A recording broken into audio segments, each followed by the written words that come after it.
Hi book friends, I'm a Jen who reads. Welcome back to my channel. This is going to be my April reading wrap up.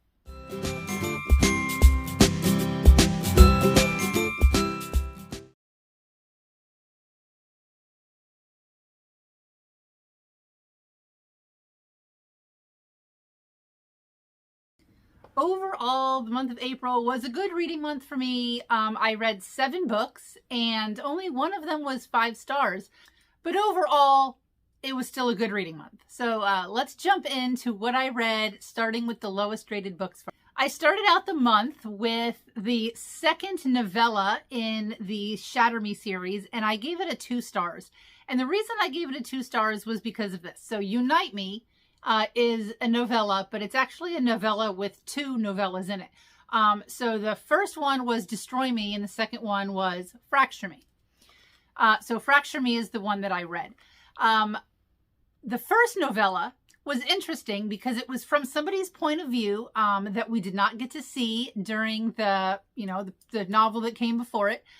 So it was events and thoughts that we had never been privy to before. This one was somebody else's thoughts, a different point of view, but the timeline and the events that were happening, we had already read about from Juliet's point of view. This time we were just reading them from Adam's point of view, and we were already there. Like everything, we already knew everything that he was saying and everything that was going on, and so it was just a bunch of recap. The reason this did not get a 1 star was because at the very end, there was something that happened that we were not privy to. There was something that happened that gave us some insight into something that happened at the end of the novella, or I'm sorry, at the end of the novel. And that's the only thing that saved this. I really enjoyed Destroy Me as a novella. Fracture Me as a novella just fell flat. The next one is also a novella. I have this book. It is called Arcanum Unbounded, and it's just a bunch of short stories from the Cosmere. And I know I've said this before, but I'm going to say it again. On my read through the Cosmere, I am taking the recommended reading order from a booktube called Captured in Pages.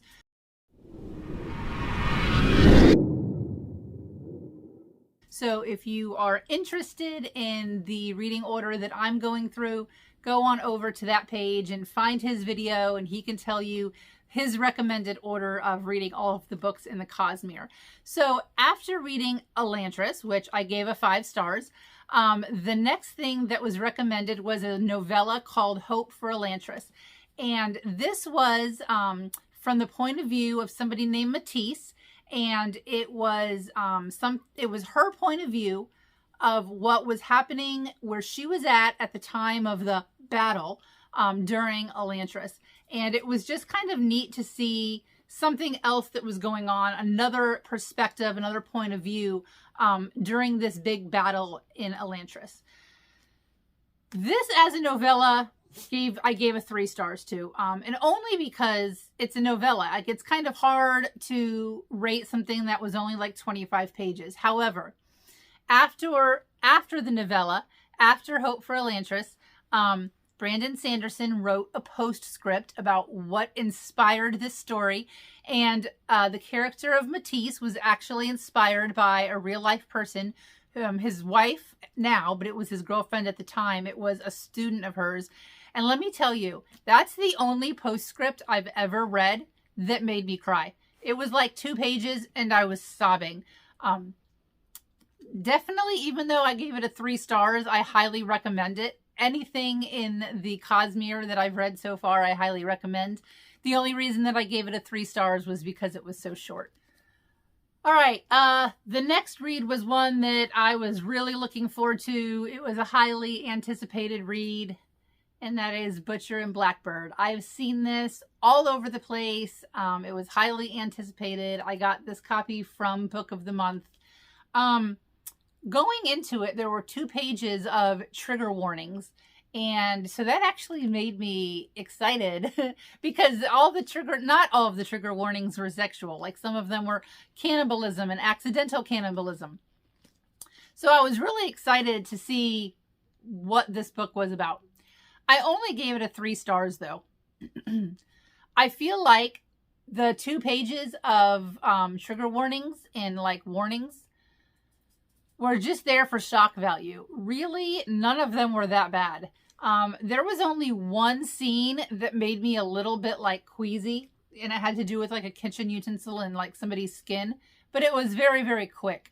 Honestly, I feel like this was pretty mid. I feel like the trigger warnings and all the stuff that happened in this really were not that shocking, really were not that bad. I liked the premise. I liked the idea behind it. I don't know if I'm going to read the second one or not. The second one is about 2 characters that we meet in here. I think it's Leather and Lark, or Lark and Leather. I was a little disappointed with this book, so I only gave it a 3 stars. The next book that I read is another one that has been on my shelf for a long time, and I have heard a lot of things about it, and most of them were really, really good. So I picked up Bunny by Mona Awad, and this was the weirdest book. I did only give this a 3 stars. The whole time that I was reading it, sorry, my voice is a little weird. I had surgery earlier this week and I'm still recovering, but the whole time I was reading this, I felt like I was in a fever dream. I really had no idea what I was reading, what was coming next. It was like they just put a whole bunch of ideas into a jar and just drew them out one by one, and that's how the plot progressed. I did give it a 3 stars instead of a 2 stars because at the end, there is something that happened that sort of tied it all together, and I was kind of like, oh, okay. I didn't dislike it enough to DNF it. It did keep my attention. It didn't take me very long to read. But I probably had a really weird look on my face the whole time I was reading it. Like, what in the heck is going on? What am I reading? I don't understand the hype behind this book. I probably will not read anything else by Mona Awad. But I am glad that I read it. I am glad that it was on my shelf and I picked it up, and I will definitely talk about it with somebody who wants to talk about it, or if they ask me my opinions about it. I have a lot of opinions about it. The next one that I read was an audio. You may remember if you watched any of my previous videos, I am a huge Tessa Bailey fan, but the book that I read in March was Secretly Yours, and I didn't just dislike it, I hated it. I had some very strong feelings about it. So I needed a book to redeem Tessa Bailey. So I listened to Fangirl Down, and I did give it a 3.5. So I didn't hate it, but I didn't love it. It was cute. I have only read 5 books by Tessa Bailey, and this one ranks at number 4. So even though it does rank at the bottom, it was good. It was cute. I really liked the characters. I really thought that the romance was believable. It wasn't cringy. It was just a sweet, cute romance all around. And I think that because I read this book and I didn't hate it, I'm going to keep giving Tessa Bailey another try. I am going to read Wreck the Halls next, so hopefully that one will keep Tessa Bailey as an auto-buy author in my book. The next book I read was also in Arcanum Unbounded, and it was called The Emperor's Soul. Did give this a 3.75. It was like, I don't even know, maybe like 60 pages long. It wasn't very long at all. And the magic system in this story was very unique. Looking back and talking about it now, it's kind of hard to tell you what I enjoyed about this book. It's classic Brandon Sanderson. I can see his writing, his fingerprints all over it. And basically, there is an emperor who dies, but they can keep his body alive. But he's pretty much brain dead. And they have somebody that forges souls and basically can rewrite people's souls. So they're going to have this person rewrite the emperor's soul so that he can live and still be the emperor. That's the basis of it. There is some more intricate themes that are running through this story. Some really good conversations that are had. Overall, it was a cute, I don't even want to say cute. Overall, it was a very enjoyable novella, and I'm glad that I read it. The only 5-star that I read this month for April was actually a reread, but it had been probably 10 years or more since I had read it. And I read it for my Discord book club, which if you're interested, the link is in the description. We read Queen of the Tearling, and I gave this a 5 stars. Again, I gave it a 5 stars the last time I read it.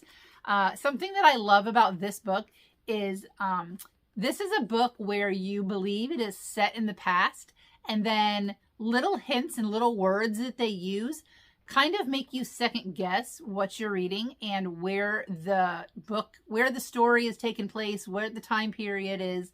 That's all I'm going to say about that because I don't want to spoil too much of it. But this is about Kelsey, and she is living in the woods with her caretakers, and she turns 19, and she is actually the queen of Tearling. So when she comes to age, she now gets to be queen. She has to overthrow her uncle, who is the regent.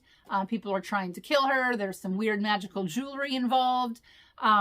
There are 3 books in this series and a prequel, so I am going to definitely continue on with the series. I did read the whole series before and really liked it, but then I didn't read the prequel because by the time it came out, I had forgotten what had happened in these books, so I'm glad that I'm giving these a reread.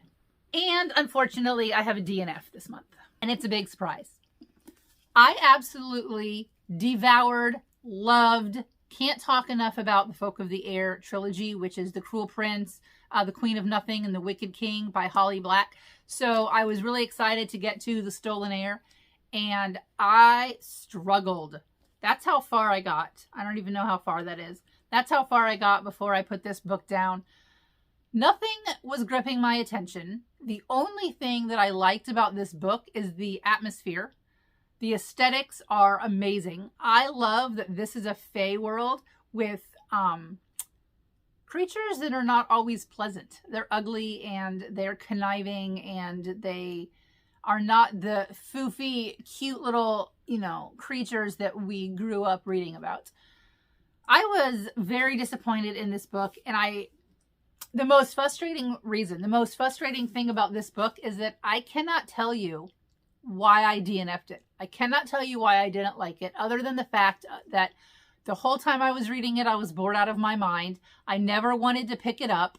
I just had really bad feelings about it, and I struggled. I tried to read through it. I tried my hardest, and finally I was just like, it's not worth it. So I did put it down. I will be unhauling it, and I will not be reading The Prisoner's Throne. So that is everything that I read in April. I would love to hear your thoughts if you read any of those. And if you stuck this far with me, I would love for you to leave a comment or an emoji or something in the comments. And as always, happy reading.